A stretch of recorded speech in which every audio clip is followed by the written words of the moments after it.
So where exactly has playing by the rules gotten you? If you can change your outlook, change some of your values, and change your rules, you'll find there's a whole other set of rules out there that are more conducive for people who want to be rich.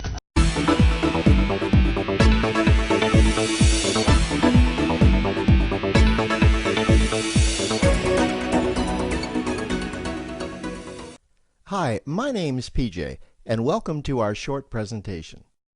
Have you ever wondered how the rich keep getting richer while broke people stay broke and the middle class seems to be shrinking? Well, this isn't nearly as mysterious as it may appear when you examine the specific differences in how broke people, the middle class, and the rich spend their money. Now, this is such a simple concept, yet so profound, it nearly knocked me out of my chair when I finally understood it. I'm going to show you exactly how the rich spend their money, and you can evaluate for yourself why they keep getting richer and the broke keep getting broker, and why the middle class remains so stressed out.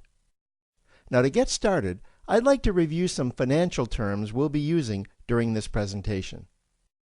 The terms that you need to be familiar with are cash flow, which means money you bring in, expenses, which means money you spend, assets. Now, this is the most confusing one. You're probably familiar with the traditional definition of an asset, which is something you own or have equity in. However, back in the 1990s, Robert Kiyosaki introduced us to a new definition of an asset in his groundbreaking Rich Dad, Poor Dad series of books. Robert taught us that an asset is something that pays you, and that's the definition we'll be using here. Liabilities is the last term, and it's defined as things that cost you money. As an example, a house is typically viewed as an asset, but can it actually be a liability? Yes, with our revised definition, anything that costs you money is a liability, not an asset.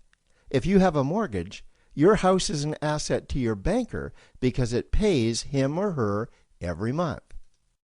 But could a house also be considered an asset to you? Yes, in the right circumstances it could, when it pays you money. Let's say you buy a house and you rent it out, and it paid you a positive cash flow every month after all expenses. That would then be considered an asset. Now, one more time with the terms, just to be very clear before we continue. Cash flow is money you make. Expenses, that's money you spend. An asset pays you, and a liability costs you. Now let's take a look at how broke people spend their money. Now, when I say broke people, I'm not referring to the destitute. I'm speaking about that large portion of our society that lives from paycheck to paycheck and who never seem to have any money. In fact, most times there's more month left at the end of their money, and I'm sure many of you can relate to that group. On payday, broke people buy what I'm going to call stuff. Well, what's stuff? Well, that's inexpensive things that people buy that they don't really need to survive. You go into someone's house and you can't find any counter or tabletop space in the whole house because of all the stuff on it. Their house and their cars are full and cluttered with stuff. Well, where do they get all this stuff? They buy it at the flea market, at the garage sale, at the dollar store, at the craft show.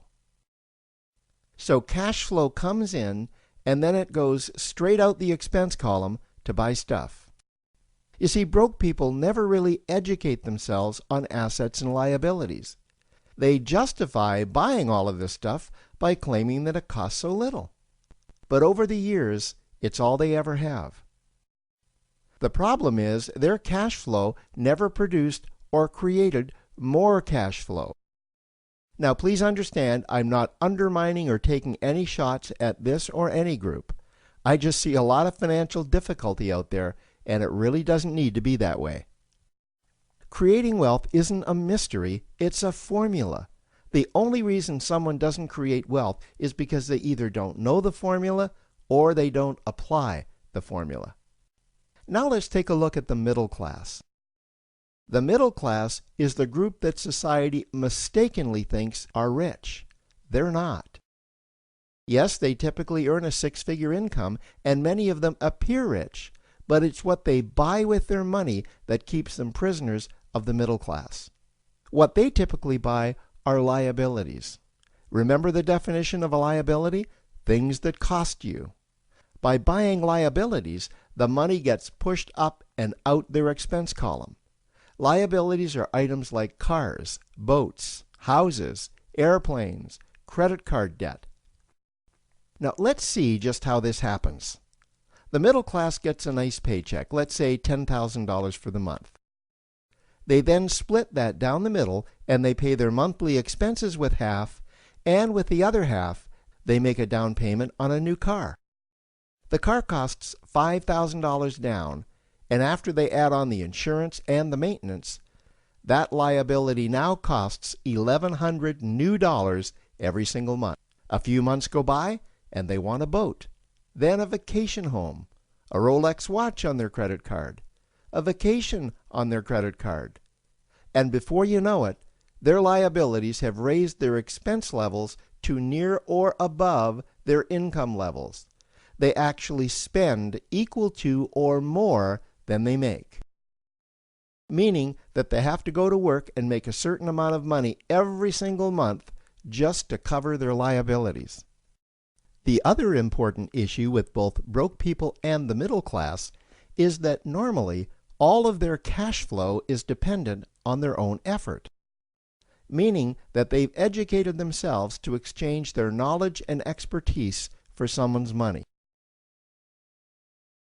Also, the money they earn is usually the highest taxed form of income. Here's an example. An attorney is knowledgeable about law, so people pay him or her in exchange for that knowledge on an hourly basis. The problem here is that if the attorney isn't sharing that knowledge with a client, then the attorney isn't making any money. This causes lots of stress and anxiety in their lives, and if you ever ask them to take an afternoon off to play golf with you, well, they very rarely can because of how much money it'll cost them to take that time off. On the surface, life's pretty good. The reality is that it's a roller coaster ride. That's the middle class. Now, I know this group very well because for a great deal of my adult life, that was me. Now let's take a look at how the rich people spend their money.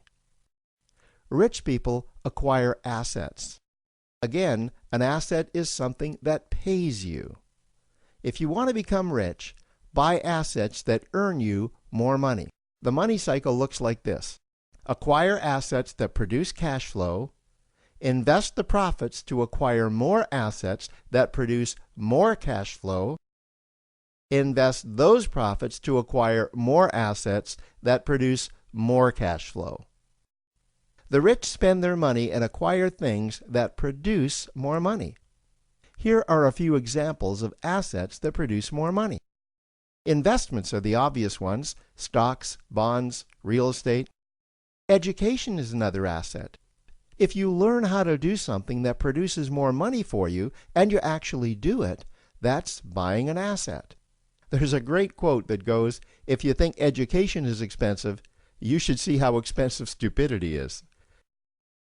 Another example of assets you can acquire that pay you are cash-generating opportunities, especially those opportunities that can create a passive cash flow. Passive meaning that once you build it up, the money continues to flow whether you're still building it or not. Here's a small example. Let's suppose you bought a pinball machine and you put it in a barber shop, and you don't spend any of the profits. You save them until you can buy another pinball machine and put it in another barber shop. This, by the way, was Warren Buffett's first business. If you don't know who Warren Buffett is, he's one of the top 2 richest men in America. The rich are extremely eager to find those passive cash-generating opportunities because those opportunities continue to pay them month after month, year after year, long after they've stopped working the opportunity. You know, I see this happen again and again with successful entrepreneurs.